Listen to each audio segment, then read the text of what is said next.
Hello friends, आज एक कहानी से समझते हैं कि हमें हमारा किया हुआ हमेशा चाहे पीड़ा के रूप में या फल के रूप में मिलता है। उतना ही मिलता है जितना हमने किया है, ना उससे ज़्यादा और ना ही उससे कम। ये एक पौराणिक कथा है, इससे समझते हैं। एक बार की बात है, एक गांव में एक सज्जन व्यक्ति था। वो बहुत ही अपने गांव में मशहूर था कि बहुत ही सज्जन व्यक्ति है। वो अपने रात में टहल रहा होता था अपने घर के बाहर, और उसके जस्ट घर के बाहर एक सुनार की शॉप हुआ करती थी। तो वो देखता था कि वहाँ पे वो अपना वहीं पे रहता था और वहीं सोता था। तो रात में जब वो सारा काम कर लेता तो सोने के अपने जितनी बनी हुई चीज़ें अपने लिए वो एक संदूक में रख के ज़मीन में गाड़ देता था।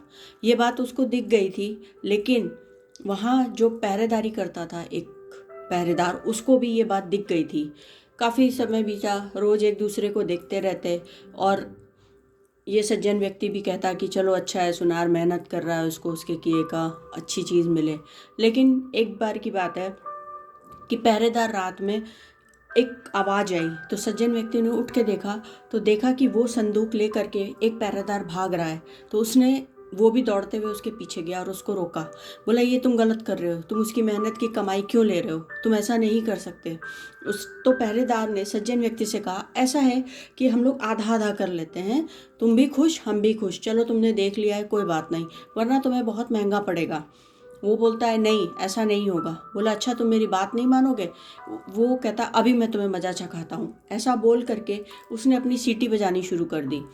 सीटी बजाते ही और जो पहरेदार वहाँ काम करते थे गांव में और उस तरह के चीज़ों में, वो तुरंत आ गए। और ये जो पहरेदार था, इसने शोर मचाना शुरू कर दिया कि देखो ये व्यक्ति सुनार का संदूक लेके भाग रहा है और मैंने इसको पकड़ लिया है, आज ये बच के नहीं जाएगा। सारे जो पहरेदार थे उस पहले वाले पहरेदार की बात मान गए और उसने उस सज्जन व्यक्ति को पकड़ लिया।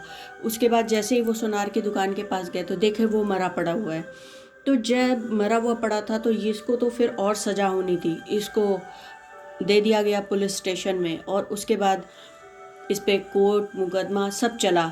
और लेकिन फांसी की सज़ा जज साहब ने सज्जन व्यक्ति के लिए सुना दी। अब सज्जन व्यक्ति बार बार सिर्फ एक ही चीज़ हर मुकदमे में बोलता रहा कि मैंने ऐसा कोई काम नहीं किया है, मैं निर्दोष हूँ, तुम निर्दोष आदमी को फांसी दे रहे हो। उसका सिर्फ एक ही स्टेटमेंट था कि मैंने कुछ नहीं किया, ये ही आदमी जो पहरेदार है इसी ने ही मारा है, मैंने नहीं मारा, मैं तो रोक रहा था। तो ये सुनते सुनते जज साहब के मन में थोड़ी सी वो आई कि कहीं कुछ गलत तो नहीं हो रहा है। तो उन्होंने सोचा कि मैं कुछ प्लान करता हूँ और थोड़ी देर के लिए फांसी को स्थगित करता हूँ।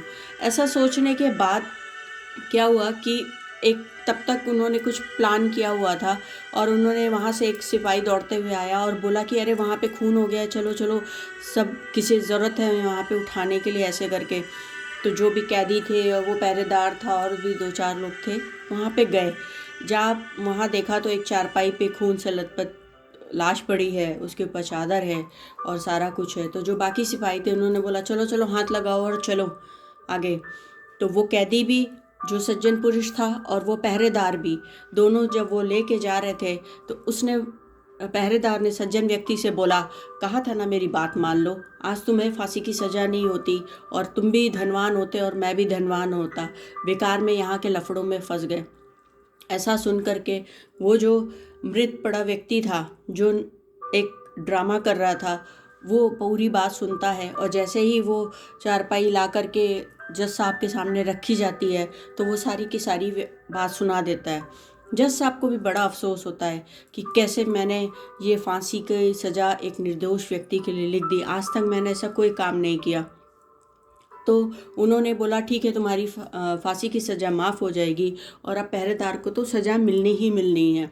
ऐसा करने के बाद फिर उन्होंने उस सज्जन व्यक्ति को अलग से बुलाया और बोला, मैं एक बात पूछना चाहता हूँ, आज तक मैंने किसी को भी, किसी निर्दोष को कभी फांसी की सज़ा नहीं लिखी, ऐसा मेरे से कैसे हो गया, मुझे समझ नहीं आ रहा है। मैंने तुम्हारी बात पे भरोसा किया और ये नाटक करवाया तो तुम्हारी सच्चाई भी सामने आ गई, लेकिन भगवान ऐसे ही तो कोई कुछ नहीं करता।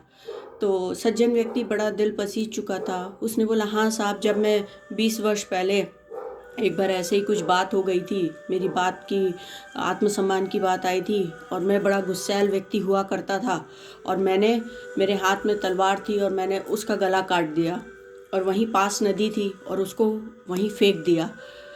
तो जज साहब को सुन के बड़ा आश्चर्य हुआ कि ये कैसे पॉसिबल है। बोले तुम्हें जो इतने दिन की सज़ा मिली है या जो कुछ भी डिसाइड हुआ है ये उसी कर्म का फल है।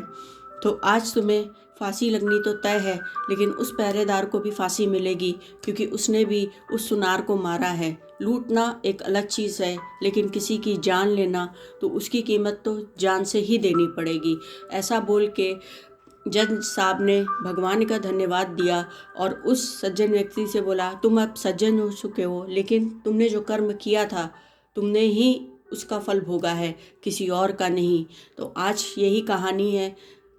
आज के लिए इतना ही, कल मिलते हैं। क्या सीख मिली है कमेंट में ज़रूर करिएगा। तब तक के लिए थैंक यू।